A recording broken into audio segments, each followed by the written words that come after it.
azan panggilan sholat, betul? Azan panggilan sholat, betul? Azan panggilan sholat, betul? Udah tahu asal usulnya azan? Mau diceritain? Panjang? Nggak apa-apa? Nggak apa-apa? Biar apa? Biar pinter. Ketika itu Nabi Muhammad bermusyawarah dengan para sahabat untuk menentukan panggilan sholat. Ada sahabat yang usul, ini saya singkat-singkat. Ya Rasulullah, bagaimana kalau panggilan sholat itu kita naikin bendera? Rasulullah nggak setuju. Bagaimana kalau pakai api? Kata Rasulullah, itu kayak orang Majusi. Bagaimana kalau pakai lonceng? Kata Rasulullah, itu kayak orang Nasrani. Bagaimana kalau pakai trompet?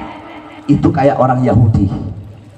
Tiba-tiba Abdullah bin Zaid berkata, ya Rasulullah, semalam aku bermimpi ada orang yang berkata, Allahu Akbar, Allahu Akbar, Allahu Akbar, Allahu Akbar, asyhadu an la ilaha illallah, asyhadu an la ilaha illallah, asyhadu anna Muhammadar Rasulullah, asyhadu anna Muhammadar Rasulullah, hayya 'alas shalah, hayya 'alas shalah, hayya 'alal falah, hayya 'alal falah, Allahu Akbar, Allahu Akbar, la ilaha illallah. Nabi pun menyetujui itu sebagai panggilan salat, sebagai tanda waktu masuk sholat, sebagai panggilan orang-orang yang masih berdagang agar menutup dagangannya, yang punya toko agar menutup tokonya, untuk bersegera kembali kepada Allah Subhanahu wa ta'ala. Adapun iqamat, kalau iqamat itu adalah waktu tanda akan segera dilaksanakannya sholat. Nah, Nabi punya dua muazzin. Yang pertama Bilal ibn Rabah, yang kedua siapa? Ada yang tahu nggak? Siapa? Abdurrahman anak Rahman Mahrus. Yang kedua Ibn Ummi Maktum. Ya, Ibn Ummi Maktum.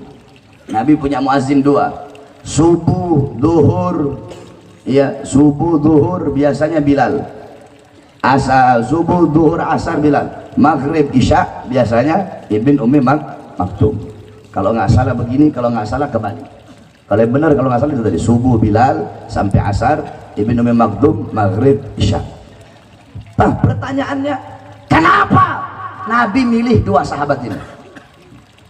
Kalau mau bilang suaranya enak, banyak sahabat yang suaranya enak. Banyak sahabat yang suara enak. Kenapa Nabi pilih Bilal ibn Rabah dan Ibn Ummi Maktum? Karena dua sahabat ini adalah dua sahabat yang paling keras suaranya. Bilal kan orang hitam.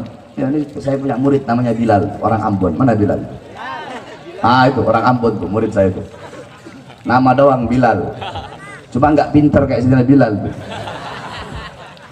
Saya ganti namanya kemarin jadi Bilal tuh. Karena hitam makanya saya ganti Bilal. Orang hitam suaranya kencang-kencang. Ah, Nabi pilih Bilal. Kalau mau bilang enak, banyak sahabat suara yang enak. Jadi maksudnya apa? Agar suaranya kencang, agar terdengar oleh orang, agar terdengar di setiap pelosok-pelosok, agar terdengar di telinga-telinga orang yang tidak mau mendengarkan azan.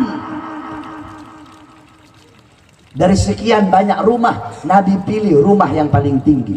Kenapa rumah yang paling tinggi? Jawab.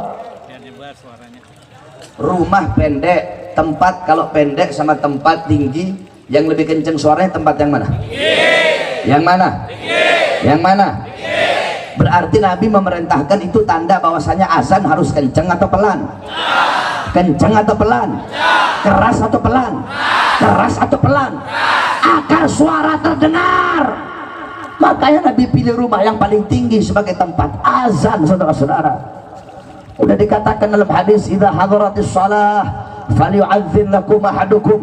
Apabila telah datang waktu salat, maka hendaklah salah satu dari kalian itu melakukan azan untuk sesama kalian. Idza nudiya lis-shalah, ketika ada panggilan salat, ketika ada panggilan salat, maksudnya apa? Ketika azan dikumandangkan, adbar syaitan, setan lari terbirit-birit, sampai terkentut-kentut itu setan kalau dia dengar suara azan. Berarti kalau yang nggak suka suara azan berarti apa? Kalau yang mau suara azan kecil berarti apa? Kalau pejabatnya suka pengen yang ngecilin volume azan, pejabat apa? Pejabat apa? Pejabat apa? Pejabat apa? Kalau ada ustadz, kiai, habib suka volume azan kecil biar gak kedengeran suaranya, berarti mereka itu siapa? Mereka itu siapa? Mereka itu siapa? Saudara-saudara, kalau ente nggak suka dengar suara azan, nggak suka dengar suara toa, ya jangan tinggal samping masjid, tinggal di hutan, betul? Tinggal di kuburan, betul? Tinggal di apartemen, betul? Bukan suara azan yang dikecilin, ini syiar Islam. Oleh karenanya hati-hati saudara-saudara. Sekarang volume azan dikecilin, udah ngomong itu, dah yang satu itu bahwasanya suara azan itu harus dikecilin karena mengganggu. Saya tanya, kalau azan mengganggu, apa dangdut ganggu tidak? Dangdut mengganggu apa tidak? Kalau kamu tidak suka dengan kebisingan kendaraan, jangan tinggal di pinggir jalan, betul? Kalau nggak suka dengan suara ombak, jangan tinggal di pinggir pantai, betul? Kalau nggak suka suara burung, suara monyet, jangan tinggal di tengah hutan, betul? Kalau nggak suka suara azan, jangan tinggal di pinggir masjid, jangan tinggal pinggir musola, tinggal sana di buah apa di tempat Cina sana, atau nggak pindah ke Amerika sana yang jarang ada suara azan. Di tempat-tempat orang-orang kafir saja masih terdengar suara azan.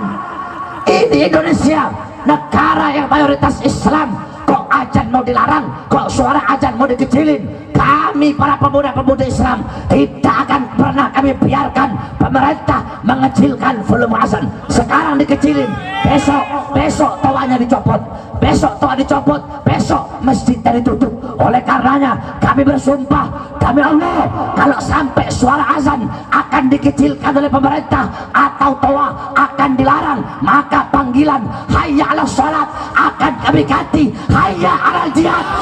Perang di mana?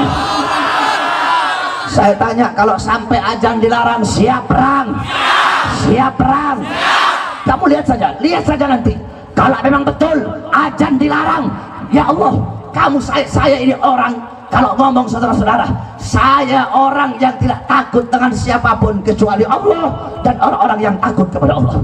Saya takut sama Allah dan saya takut kepada orang-orang yang takut kepada Allah Subhanahu wa taala.